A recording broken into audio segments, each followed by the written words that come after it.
वरहमतुल्लाहि वबरकातुहू। अल्हम्दुलिल्लाह वस्सलातु वस्सलामु अला रसूलिल्लाह व अला आलिहि व सहबिहि व मन वालाहु सुम्मा अम्मा बअद। अल्लाहुम्मा इन्ना नसअलुका इल्मन नाफिअन व रिज़्क़न तय्यिबन व अमलन मुतक़ब्बला। अल्लाहुम्मा या हय्यु या क़य्यूम बिरहमतिका नस्तगीथ अस्लिह लना शअनना कुल्लह व ला तकिलना इला अनफुसिना तरफ़त ऐन। मुहतरम हाज़िरीन मस्जिद, ख़वातीन इस्लाम, नमाज के मुतालिक हम इससे पहले नमाज के शुरूत और नमाज के अरकान तफसील से पढ़े हैं।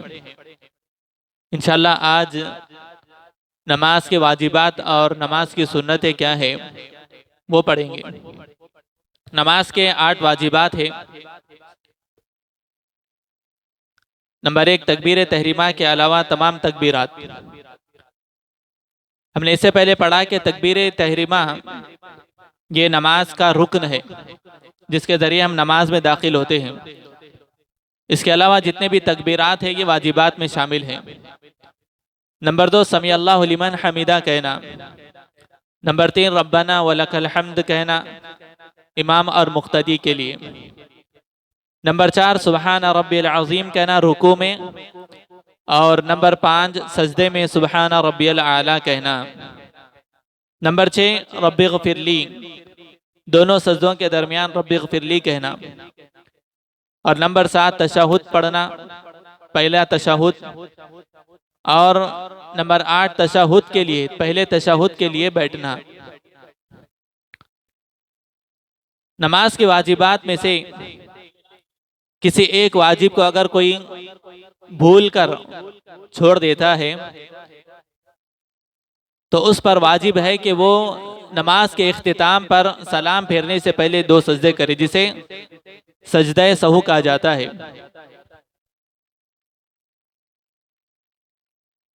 और अगर कोई अमदन वाजिबात को छोड़ देता है तो फिर उसकी नमाज बातिल हो जाती है। नंबर 1 यानी पहला वाजिब जमीउ तकबीरात, सारे तकबीरात सिवाय तकबीरातुल एहराम के, यानी रुकू में जाते वक्त, रुकू से उठते वक्त, सजदे में जाते वक्त, सजदे से उठते वक्त जो हम तकबीरात कहते हैं ये वाजिबात में से हैं। अल्लाह के नबी अलैहिस्सलातु वस्सलाम के ताल्लुक़ से आता है, काना रसूलुल्लाह सल्लल्लाहु अलैहि वसल्लम युकब्बिरु फी कुल्ली खफ़दिन व रफ़इन। अल्लाह के नबी अलैहिस्सलातु वस्सलाम झुकते और उठते वक्त, झुकते वक्त और उठते वक्त, यानी रुकू में जाते वक्त और रुकू से उठते वक्त, सजदे में जाते वक्त और सजदे से उठते वक्त तकबीरात बयान करते। नंबर 2 और नंबर 3 यानी दूसरा और तीसरा वाजिब समी अल्लाहु लिमन हमीदा और रब्बना वलकल हम्द कहना। इमाम और मामून यानी इमाम के पीछे पढ़ने वाला मुक्तदी, दोनों के लिए ये लाजिम है। अलबत्ता इमाम के पीछे हो तो मुक्तदी सिर्फ रब्बना वलकल हम्द कहेगा। समी अल्लाहु लिमन हमीदा कहना मुक्तदी के लिए ज़रूरी नहीं है। इमाम समी अल्लाहु लिमन हमीदा, रब्बना वलकल हम्द दोनों कहेगा, लेकिन मुक्तदी सिर्फ और सिर्फ रब्बना वलकल हम्द कहेगा। इसमें उलमा का इख्तिलाफ है। बाज़ उलमा ने कहा कि नहीं, मुक्तदी को भी इमाम के पीछे समी अल्लाहु लिमन हमीदा कहना चाहिए, लेकिन राजे कौल के मुताबिक मुक्तदी सिर्फ समी अल्लाहु लिमन हमीदा नहीं कहेगा, बल्कि सिर्फ और सिर्फ रब्बना वलकल हम्द कहेगा। रब्बना वलकल हम्द के मुख्तलिफ अल्फाज आए हैं, यानी रब्बना वलकल हम्द और अल्लाहुम्मा रब्बना वलकल हम्द या अल्लाहुम्मा रब्बना लकल हम्द, इस तरह तीनों भी सुन्नत से साबित है। समी अल्लाहु लिमन हमीदा का मतलब है अल्लाह तबारक व तआला ने उसकी दुआ सुन ली जिसने अपने रब की हम्द व सना बयान की। ये है समी अल्लाहु लिमन हमीदा का माना। चौथा और पांचवा वाजिब ये है रुकू और रुकू में सुबहाना रब्बियल अज़ीम कहना और सजदे में सुबहाना रब्बियल आला। प्यारे नबी करीम सल्लल्लाहु अलैहि वसल्लम के मुतालिक आता है, काना यक़ूलु फ़ी रुकूइही सुब्हान रब्बियल अज़ीम व फ़ी सुजूदिही सुब्हान रब्बियल आला। यानी प्यारे नबी करीम सल्लल्लाहु अलैहि वसल्लम रुकू में सुब्हान रब्बियल अज़ीम कहते और सजदे में सुब्हान रब्बियल आला कहते। और भी इसके अल्फाज आए हैं, जैसे अल्लाह के नबी अलैहिस्सलातु वस्सलाम फरमाते फ़अम्मा रुकू फ़अज़्ज़िमू फ़ीही रब फ़अज़्ज़िमू फ़ीही रब। रहा रुकू तो उसमें रब की ताज़ीम बयान करो, रब की किबरियाई बड़ाई बयान ताज़ीम बयान करो। रब की ताज़ीम क्या है? सुब्हान रब्बियल अज़ीम, ये रब की ताज़ीम है। इसी तरह रुकू में पढ़ी जाने वाली दुआओं में सुब्हान दिल जुबरूती वल मलकूती वल किबरियाई वल अज़मती, ये दुआ भी अल्लाह के नबी अलैहिस्सलातु वस्सलाम से साबित है। इसी तरह सुब्हानक अल्लाहुम्मा रब्बना व बिहम्दिका अल्लाहुम्मा अग़फिरली, ये भी दुआ रुकू में साबित है। बाज़ उलमा ने, जिनमें शेखुल इस्लाम इब्ने तैमिया रहमतुल्लाह अलैह, इब्ने उसैमीन, इब्ने बाज़ और असर हाजिर के बड़े उलमा में से शेख सालेह अल फौज़ान और भी उलमा ने रुकू में सुब्हान रब्बियल अज़ीम और सजदे में सुब्हान रब्बियल आला को वाजिबात में से शुमार किया है। यानी अगर कोई रुकू या सजदे में सुब्हान रब्बियल आला भूल जाता है या रुकू में सुब्हान रब्बियल अज़ीम भूल जाता है तो उस पर सजदे सहू वाजिब है। बाद उलमा ने कहा कि अगर कोई एक तस्बीह भी वो बयान कर ले तो उसके लिए काफ़ी है। यानी अगर कोई इस रुकू में सुब्हान रब्बियल अज़ीम ना पढ़कर अगर वो पढ़ ले सुब्बुहुन कुद्दूसुन रब्बुल मलाइकति वर्रूह, या फिर सुब्हानक अल्लाहुम्मा रब्बना व बिहम्दिका अल्लाहुम्मा अग़फिरली, इतना भी पढ़ ले तो उसके लिए काफ़ी है, वाजिब उसका अदा हो गया। वल्लाहु आलम। नंबर 6 है, छठवां वाजिब, दोनों सजदों के दरमियान रब्बी ग़फिरली कहना। दोनों सजदों के दरमियान रब्बी ग़फिरली कहना। अच्छा, इससे पहले हमने पढ़ा कि रुकू में अल्लाह रब्बुल आलमीन की ताज़ीम बयान करना चाहिए, अल्लाह के नबी अलैहिस्सलातु वस्सलाम ने फरमाया। तो उसमें मुख्तलिफ दुआएं अल्लाह के नबी अलैहिस्सलातु वस्सलाम से साबित है, जैसे सुब्हान रब्बियल अज़ीम, सुब्बुहुन कुद्दूसुन रब्बुल मलाइकति वर्रूह। इसी तरह सुब्हान दिल जबरूती वल मलकूती वल किबरियाई वल अज़मती। इसी तरह अल्लाहुम्मा रब्बना और सुब्हानक अल्लाहुम्मा रब्बना व बिहम्दिका अल्लाहुम्मा अग़फिरली, ये दुआएं साबित है। लेकिन रुकू में दुआ नहीं करेंगे, इसमें अल्लाह रब्बुल आलमीन की ताज़ीम और तस्बीह बयान की जाएगी, रुकू में दुआ नहीं होगी। अलबत्ता सजदे में सुब्हान रब्बियल आला के साथ साथ आप ये सारी दुआएं जो अभी आपको सुनाई गई वो सब पढ़ सकते हैं। सुब्बुहुन कुद्दूसुन रब्बुल मलाइकति वर्रूह, सुब्हानक अल्लाहुम्मा रब्बना अल्लाहुम्मा अग़फिरली, ये पढ़ सकते हैं। और उसके साथ साथ आप अरबी में दुआएं भी कर सकते हैं। लेकिन रुकू में सिर्फ अल्लाह रब्बुल आलमीन की तस्बीह और ताज़ीम बयान की जाएगी। सजदे में तस्बीह और ताज़ीम और साथ ही साथ दुआ भी कर सकते हैं, वो दुआएं जो अरबी दुआएं हैं जो किताब और सुन्नत से साबित है। नंबर 6 है रब्बी ग़फिरली कहना, यानी दोनों सजदों के दरमियान जब बैठते हैं रब्बी ग़फिरली कहना, कम से कम एक मरतबा कहना या उससे ज़ायद और भी पढ़ सकते हैं। उसकी मुख्तलिफ दुआएं अल्लाह के नबी अलैहिस्सलातु वस्सलाम से साबित है, जैसे अल्लाहुम्मा अग़फिरली वरहमनी वाहदीनी वआफ़िनी वरज़ुक़नी। इसी तरह और एक रिवायत में अल्लाहुम्मा अग़फिरली वरहमनी वजबुरनी वहदीनी वरज़ुक़नी वआफ़िनी वरफ़अनी। ये तमाम के तमाम दुआएं अल्लाह के नबी अलैहिस्सलातु वस्सलाम से सही सनद से साबित है, जिसे शेख अल्बानी रहमतुल्लाह ने सही करार दिया है। ये है दोनों सजदों के दरमियान की दुआ। बाज़ लोग पहले सजदे से उठते हैं, अल्लाहु अकबर बोलकर बैठते हैं और फौरन दूसरे सजदे में चले जाते हैं और उस दरमियान में कोई दुआ नहीं पढ़ते। ये गलती है। अल्लाह के नबी अलैहिस्सलातु वस्सलाम की तमाम अहादीस जो नमाज के मुतालिक है उसको सीख कर और उसके मुताबिक नमाज पढ़ना चाहिए। प्यारे नबी करीम सल्लल्लाहु अलैहि वसल्लम ने फरमाया, सल्लु कमा रअयतुमूनी उसल्ली, नमाज उस तरह पढ़ो जिस तरह तुमने मुझे नमाज पढ़ते हुए देखा है। बाकायदा अल्लाह के नबी अलैहिस्सलातु वस्सलाम ने सहाबा के सामने नमाज पढ़ी और तमाम की तमाम नमाज को तकबीर तहरीमा से लेकर सलाम फेरने तक सारी नमाज को अल्लाह के नबी अलैहिस्सलातु वस्सलाम ने बतलाया, सहाबा ने उसे नोट किया और जो सहाबा ने अल्लाह के नबी अलैहिस्सलाम को देखा, वही नमाज दीगर साहबा को भी बतलाया। बाद साहबा ने कहा कि क्या मैं तुम्हें वो नमाज ना बतलाऊं जिसे मैंने अल्लाह के नबी अलैहिस्सलाम से सीखा है। बाकायदा तालीम के तौर पर साहबा किराम एक दूसरे को नमाज का तरीका सिखलाते थे। मजमुए में, मजालिस में नमाज पढ़कर और वो सारी इबादत जो नमाज में की जाती है वो साहबा को बतलाते थे।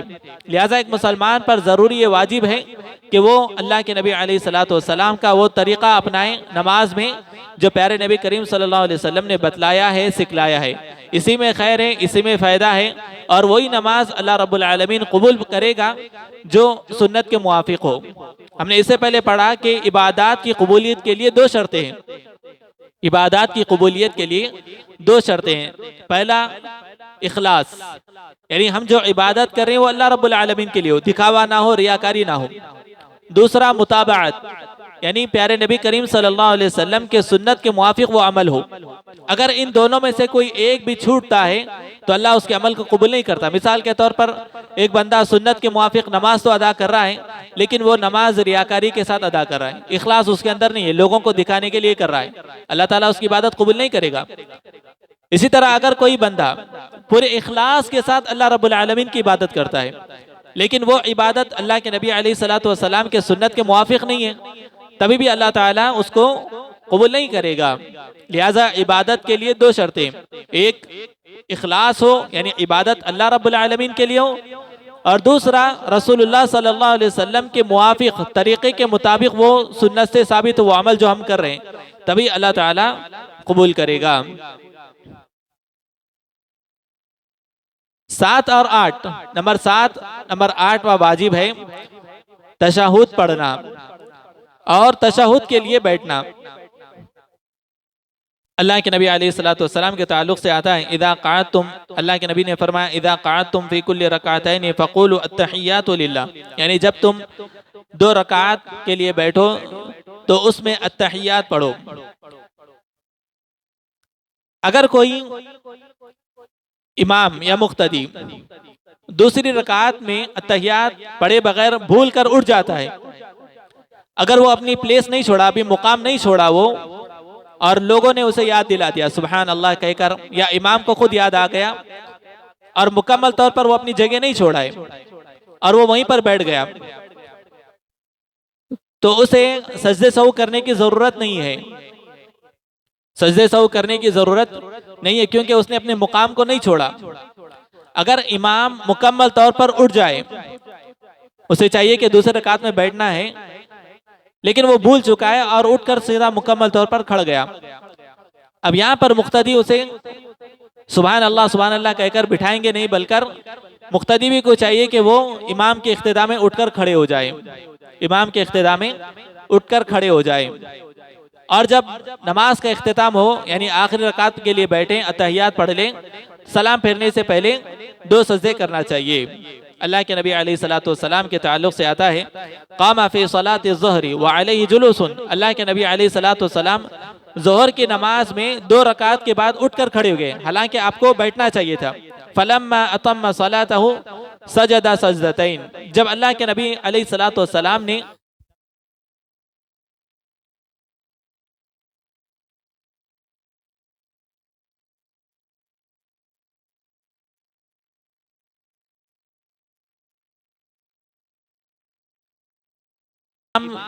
जोहर के 4 रकात पढ़ा रहा है और चौथी रकात में उठकर खड़ा हो गया, वो ये समझ रहा है कि तीसरी रकात बाकी, अभी तीसरी रकात हो रही है, और मुक्तदियों को मालूम है कि वो चौथी रकात है, तो अब मुक्तदी क्या करेंगे?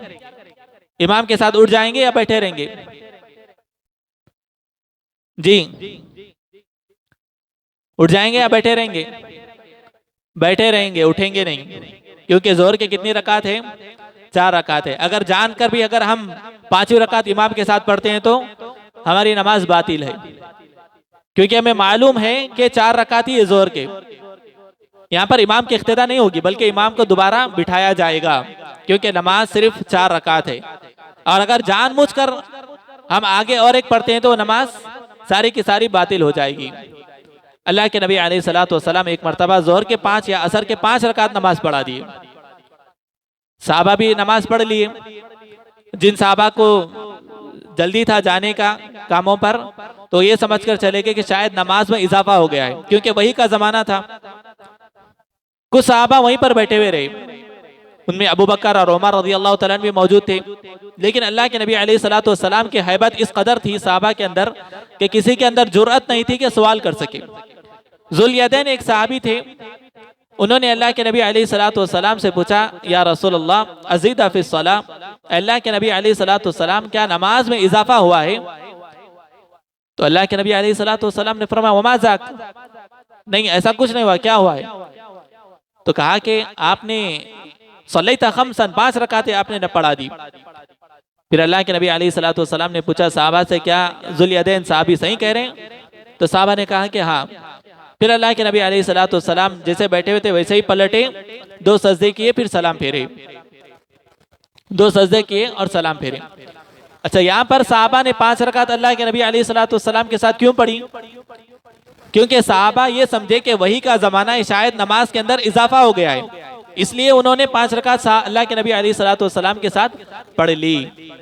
लेकिन अगर हमारे पास अगर कोई इमाम गलती करता है, यानी 4 रकात की जगह 5 रकात पढ़ लेता है, 5वीं रकात के लिए उठ कर खड़ा होता है और मुक्तदी को मालूम है कि वो 5वीं रकात है, तो मुक्तदी को उठना नहीं चाहिए, बल्कि उसे सुबहान अल्लाह कहकर बिठाना चाहिए। ये जब नमाज को एक्स्ट्रा पढ़ा जाए। लेकिन 2 रकात के बाद अगर इमाम उठकर खड़ा होता है तो वहाँ पर इमाम को बिठाने की जरूरत नहीं है, बल्कि इमाम के इख्तिदा में उठकर खड़े हो जाएंगे और आखिर में सजदा सहू कर लेंगे।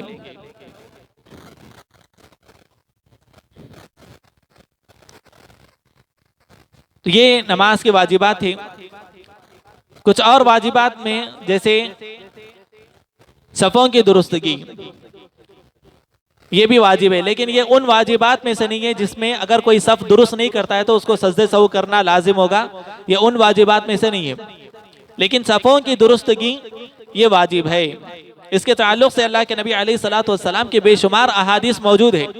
जैसे सही बुखारी और मुस्लिम की रिवायत में अल्लाह के नबी अलैहिस्सलातु वस्सलाम ने फरमाया, सव्वू सुफूफकुम फ़इन्न तस्वियत अस्सफ़्फ़ि मिन तमाम सला, तुम नमाजों को सफ़ों को दुरुस्त करो, क्योंकि सफ़ों की दुरुस्तगी नमाज की दुरुस्तगी है। इस तरह इब्ने मसऊद रज़ियल्लाहु तआला अन्हु फरमाते हैं, काना रसूलुल्लाह सल्लल्लाहु अलैहि वसल्लम यमसहु मिन्ना मनाकिबना फी सलाती व यक़ूल, अल्लाह के नबी अलैहिस्सलातु वस्सलाम जब सहाबा सफ़ें मुकम्मल कर लेते तो सफ़ों में घूमते फिरते अल्लाह के नबी अलैहिस्सलातु वस्सलाम और सबके कंधों को चेक करते, मसा करते, हाथ फेरते, यानी सफ़ें दुरुस्त है या नहीं है, और फिर कहते इस्ताऊ वला तख्तलिफू फतख्तलिफ कुलूबुकुम, तुम सफ़ों को दुरुस्त करो और बाहम इख्तिलाफ मत करो, बाहम इख्तिलाफ मत करो, वरना तुम्हारे दिलों में इख्तिलाफ पैदा हो जाएगा। यानी अगर तुम सफ़ों को दुरुस्त नहीं करोगे तो ये इख्तिलाफ का सबब बनेगा, दिलों के अंदर एक दूसरे के लिए नफरतें होगी, दिलों के अंदर एक दूसरे के लिए मोहब्बत खत्म हो जाएगी। बाज लोग जब सफ़ दुरुस्त करते हैं तो एक जुल्म ये भी करते हैं कि दूसरे जो हमारा भाई जो हमारे सफ़ में खड़ा हुआ है उसे तकलीफ देते हैं, यानी उसके पैर पर पैर रखकर खुंदलना या सख्ती के साथ उससे पैर मिलाना, ये भी खिलाफ सुन्नत है। अल्लाह के नबी अलैहिस्सलातु वस्सलाम ने फरमाया, तुम सफ़ों को दुरुस्त करो, और उसके साथ ये भी फरमाया, वलीनु बिअयदी इख्वानिकुम, और अपने भाइयों के लिए नरम हो जाओ, यानी जो भाई हमारे बाजू खड़ा हुआ है उसके लिए नरमी इख्तियार करना चाहिए, उसे इस कदर पैर से पैर, कंधे से कंधा मिलाना चाहिए कि जिससे उसको तकलीफ ना हो। बाज़ लोग बड़ी शिद्दत के साथ पैर पर पैर रख देते हैं, मसल देते हैं, पैर को सख्ती के साथ मिलाते हैं, जिससे बाज़ों वाले को तकलीफ होती है। यह भी अदब और अखलाक के खिलाफ है। प्यारे नबी करीम सल्लल्लाहु अलैहि वसल्लम ने जहाँ हमें इस्लाम की तालीम दी, सुन्नतों पर अमल करने की तालीम दी, वहाँ पर नरमी की भी तालीम दी। वलीनु बिअयदी इख्वानिकुम, कहा कि तुम अपने भाइयों के लिए नरमी इख्तियार करो। लिहाजा हम जब सुन्नत पर अमल कर रहे हैं तो याद रखें कि हमारे सुन्नत पर अमल करने की वजह से किसी को तकलीफ ना हो, किसी को तकलीफ ना हो। एक और हदीस में अल्लाह के नबी अलैहिस्सलातु वस्सलाम ने फरमाया, जिसमें वईद है, यानी सफ दुरुस्त ना करने वालों के लिए वईद है।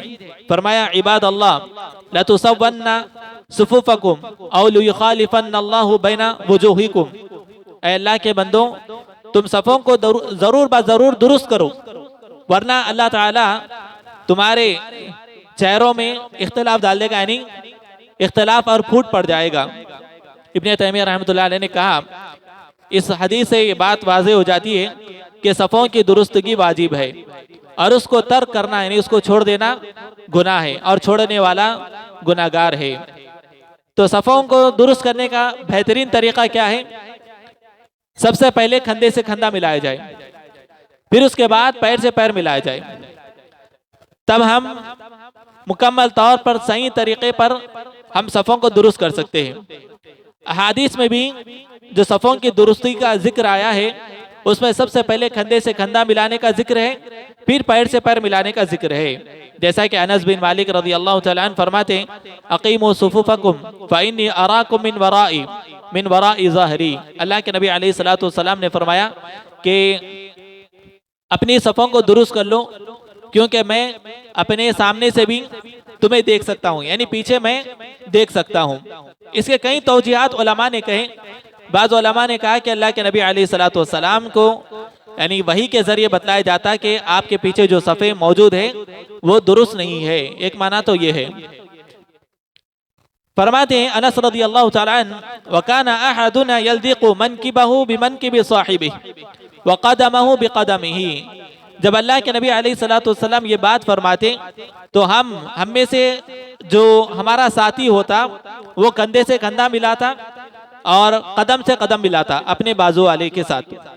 तो इससे मालूम हुआ इस हदीस से भी कि सफ़ की दुरुस्तगी के लिए सबसे बेहतरीन तरीका क्या है कि हम सबसे पहले कंधे से कंधा मिलाएं, फिर पैर से पैर मिलाएं, तो सफ़ें ज़्यादा मुनासिब और ज़्यादा दुरुस्त होगी। एक और रिवायत में अल्लाह के नबी अलैहिस्सलातु वस्सलाम ने फरमाया अक़ीमू सुफ़ूफ़ा वहाज़ू बैनल मनाकिब वसद्दुल ख़लला वला तज़रू फ़ुरजातिन लिश्शयातीन। यानी सफ़ों को दुरुस्त करो, कंधों को मुकम्मल सीधे करो और खलल को मत छोड़ो, यानी जो खला बाकी है उसको मत छोड़ो, यानी शैतान के लिए जगह मत छोड़ो। अल्लाह के नबी अलैहिस्सलातु वस्सलाम ने ये फरमाया है। तो बाज़ लोग इन अहादीस यानी कितनी अहादीस है जो अभी आपने सुनी है, यानी बाज़ लोग जब नमाज पढ़ते हैं तो सफ़ों में बिल्कुल लापरवाही करते हैं। बाज़ लोग कंधे से कंधा मिलाते हैं, पैर से पैर नहीं मिलाते, ये भी सुन्नत के खिलाफ है। बाज़ लोग पैर से पैर मिलाते हैं, कंधे से कंधा नहीं मिलाते, ये भी सुन्नत के खिलाफ है। जबकि सुन्नत क्या है? कंधे से कंधा मिलाया जाए और पैर से पैर मिलाया जाए। अल्लाह के नबी अलैहिस्सलातु वस्सलाम की मुकम्मल सुन्नत है। इस मुकम्मल सुन्नत पर अमल करना चाहिए। बाज़ लोग एक तरीक़ा अपना लेते हैं कि यानी नमाज जब हम खड़े तो पैरों को सिर्फ इतना रखो कि 4 इंच का फासला हो, 4 उंगलियों का फासला हो, वैसे तय कर कर नमाज अदा करते हैं। ये भी अल्लाह के नबी अलैहिस्सलातु वस्सलाम की सुन्नत के खिलाफ है। लिहाजा सही तरीक़ा, सुन्नत के मुवाफ़िक़ तरीक़ा ये है कि जब जमात खड़ी जाए तो सफ़ें जब बांधी जाती है तो कंधे से कंधा मिलाना चाहिए और कदम से कदम मिलाना चाहिए। ये अल्लाह के नबी अलैहिस्सलातु वस्सलाम की सुन्नत है जिस पर हमें अमल करने की ज़रूरत है। कुछ सुन्नत यानी नमाज की कुछ सुन्नतें हैं, जैसे दुआ इस्तिफ्ताह पढ़ना। दुआए इस्तिफ्ताह पढ़ना कौन सी दुआ इस्तिफ्ताह? सुब्हानकल्लाहुम्मा व बिहम्दिका व तबारकस्मुका व तआला जद्दुका व ला इलाहा गैरुक। जैसे हम तकबीर तहरीमा बांधते हैं तब ये दुआ पढ़ते हैं। एक और दुआ भी है अल्लाहुम्मा बाइद बैनी व बैन खतायाया कमा बअदता बैनल मशरिक़ वल मग़रिब अल्लाहुम्मा नक़्क़िनी खतायाया कमा युनक़्क़िस साबल अब्यदु मिनद दनस। ये दुआ भी है जो नमाज के इफ्तिताह में पढ़ी जाती है, ये सुन्नत है। इमाम रकात बांध लिए और जहरी क़िरात शुरू हो गई। मिसाल के तौर पर इमाम ने रकात बांधी और सूरह फातिहा शुरू कर दी। अब एक शख्स आता है और आकर जमात में शामिल होता है। जमात में शामिल होगा तो क्या वो इन दुआओं का एहतमाम करेगा? अब इसको इन दुआओं का एहतमाम करने की जरूरत नहीं है।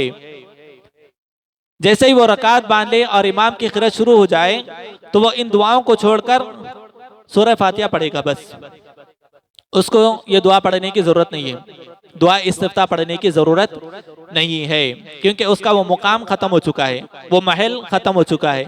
अब वो सिर्फ सूरह फातिहा पढ़कर इमाम की क़िरात को खामोशी के साथ सुनेगा। क्यों? क्योंकि सूरह फातिहा नमाज का रुकन है, और अगर कोई सूरह फातिहा नमाज में छोड़ देता है तो उसकी रकात नहीं हुई। ला सलात लिमन लम यक़रा बिफ़ातिहतिल किताब, अल्लाह के नबी अलैहिस्सलातु वस्सलाम ने फरमाया उस शख्स की नमाज नहीं जो नमाज में सूरह फातिहा ना पढ़े। तो इसे मालूम हुआ कि जब हम नमाज में दाखिल हो जाए और इमाम क़िरात शुरू कर दे और हम रकात बांध ले तो नमाज इस्तिफ्ताह पढ़ने की, दुआ इस्तिफ्ताह पढ़ने की ज़रूरत नहीं है, बल्कि सिर्फ सूरह फातिहा पढ़कर कुरान को, इमाम की क़िरात को खामोशी से सुनेंगे। दर्स के बाद इंशाअल्लाह। दूसरा है तावुज़, यानी औज़ु बिल्लाहि मिनश शैतानिर रजीम पढ़ना, उसके बाद बिस्मिल्लाह पढ़ना। यानी जैसे ही हम रकात बांध लिए तो औज़ु बिल्लाहि मिनश शैतानिर रजीम, पहले तो ये पढ़ेंगे यानी सुब्हानकल्लाहुम्मा व बिहम्दिका, उसके बाद औज़ु बिल्लाहि मिनश शैतानिर रजीम, उसके बाद बिस्मिल्लाहिर रहमानिर रहीम। ये नमाज की सुन्नतों में है, लेकिन जब इमाम क़िरात शुरू कर दे तो इन तीनों चीज़ों को छोड़ देंगे, ना औज़ पढ़ेंगे, ना बिस्मिल्लाह पढ़ेंगे, ना दुआ इस्तिफ्ताह पढ़ेंगे, बल्कि सिर्फ सूरह फातिहा पढ़कर खामोशी इख्तियार करेंगे। इसी तरह नमाज की सुन्नतों में आमीन कहना, यानी जब इमाम सूरह फातिहा पढ़ ले तो इमाम के साथ आमीन कहना, ये भी सुन्नत है। और आमीन बुलंद आवाज से कहना चाहिए, चीख मार कर नहीं, बल्कि बुलंद आवाज से। अहादीस में आता है जब सहाबा आमीन कहते तो मस्जिद गूंज उठती। इसका मतलब नहीं है कि पूरे सहाबा चीखते थे, बल्कि जब तमाम के तमाम लोग अगर एक साथ आमीन कहेंगे तो लाजिम है आवाज बुलंद होगी और मस्जिद गूंज उठेगी। और अल्लाह के नबी अलैहिस्सलातु वस्सलाम ने कहा कि जब इमाम सूरह फातिहा पढ़े और आमीन कहे तो तुम भी आमीन कहो, क्योंकि जिसकी आमीन फरिश्तों की आमीन से मुआफिक हो जाए गुफ़िर लहू मा तक़द्दम मिन ज़ंबि, तो अल्लाह के नबी अलैहिस्सलातु वस्सलाम ने फरमाया कि उसके सारे गुनाह अल्लाह ताला माफ़ कर देता है। और एक हदीस में आया कि यहूद सबसे ज़्यादा जो नफरत करते हैं मुसलमानों से, मुसलमानों की इबादत से, वो सलाम और आमीन है, सलाम और आमीन है। क्यों नफरत करते हैं? क्योंकि गैरिल मग़दूबि अलैहिम वलद्दालिन, यहाँ पर अल्लाह ताला ने हमें किन लोगों के रास्ते पर चलने से पनाह मांगने का हुक्म दिया? उन लोगों के रास्ते पर चलने से हम अल्लाह की पनाह मांगते हैं जिन पर अल्लाह का गजब हुआ। अल्लाह का गजब किस पर हुआ? यहूद पर हुआ। हम उस पर अल्लाह रब्बुल आलमीन से दुआ करते कि अल्लाह ताला हमें यहूद के रास्ते पर ना चला। और हम जब आमीन कहते हैं तो यहूदियों को तकलीफ होती है, वो इससे चिढ़ते हैं। इसकी एक हिकमत है। इसी तरह रुकू के उठने के बाद जो दुआएं पढ़ी जाती है उसमें एक और दुआ भी है, जैसे सुब्हानकल्लाहुम्मा मिल्अ अस्समावाति वल अर्द व मिल्अ मा शि'ता मिन शैइन बअद अहल सनाई वल मज्द अहक्कु मा क़ाल अल अब्द अल्लाहुम्मा ला मानिअ लिमा अअतैता लिमा मुतिअ लिमा मनाता व ला यनफ़अ ज़ल जद्दि मिनकल जद्द। ये भी रुकू से उठने के बाद की दुआओं में है। इसी तरह सुन्नतों में रुकू और सजदे में ज़ायद तकबीरात कहना, यानी सुबहान रब्बियल आला सजदे में उससे ज़ायद आप कितनी भी मरतबा पढ़ सकते हैं, 3 मरतबा, 5 मरतबा, 6 मरतबा, 7 मरतबा, जब तक आपको इमाम मौका दे रहा है तब तक आप तस्बीहात पढ़ सकते हैं। इसी तरह रुकू में भी सुबहान रब्बियल अज़ीम 1 मरतबा कहना वाजिब है, उससे ज़ायद आप कितने भी मरतबा कह सकते हैं, सुन्नत है। इसी तरह दोनों सजदों के दरमियान रब्बि ग़फ़िरली 1 से ज़ायद मरतबा कहना सुन्नत है। और तशहुद आखिर में, यानी जब आप अत्तहियात पढ़ लिए, दुरूद इब्राहिम पढ़ लिए और उसके बाद आप जो भी दुआ करना चाहें कर सकते हैं। अल्लाहुम्मा इन्नी ज़लमतु नफ्सी ज़ुल्मन कसीरा, ये दुआ है। इसी तरह अल्लाहुम्मा इन्नी अऊज़ु बिका मिन अज़ाबि जहन्नम व मिन अज़ाबिल क़ब्र व मिन फितनतिल महया वल ममात व मिन शर्रि फितनतिल मसीहिद दज्जाल, ये दुआ है। इसके अलावा और भी दुआएं हैं जिसको आप कर सकते हैं, जैसे रब्बना आतिना फिद दुनिया है, और भी जो कुरान और अहादीस की दुआएं हैं। और याद रखें ये जो अत्तहियात और दुरूद इब्राहिम के बाद जो सलाम फेरने तक का जो मौका है, ये उन औकात में से जिनमें अल्लाह रब्बुल आलमीन दुआएं कबूल करता है, जिनमें अल्लाह रब्बुल आलमीन दुआएं करता है। इसलिए जब इमाम आपको सलाम फेरने से पहले जो लंबा वक्फा देता है तो उसको बेहतरीन मौका समझकर कसरत से दुआएं करना चाहिए। अल्लाहुम्मा इन्नी ज़लमतु नफ्सी ज़ुल्मन कसीरा वला यग़फ़िरु ज़ुनूबा इल्ला अंता फ़ग़फ़िर ली कहकर खामोश नहीं हो जाए, इमाम के सलाम फिरने का इंतजार ना करे, बल्कि जब तक इमाम सलाम नहीं फिरता है तब तक उसको बेहतरीन मौका समझकर कसरत से दुआएं करना चाहिए। आप जो भी दुआ कर सकते हैं, रब्बी रहमहुमा कमा रब्बानी सगीरा, अपने वालिदैन के लिए, औलाद के लिए, दुनिया और आखिरत की भलाई के लिए जो भी दुआ करना चाहें आप करते जाएं, ये कबूलियत का वक्त है। इसी तरह सुन्नतों में कुछ अफ़ाली सुन्नत है, फेली सुन्नत है, यानी हम एक्शंस हरकत के जरिए करते हैं, जैसे रफ़ुल यदैन है।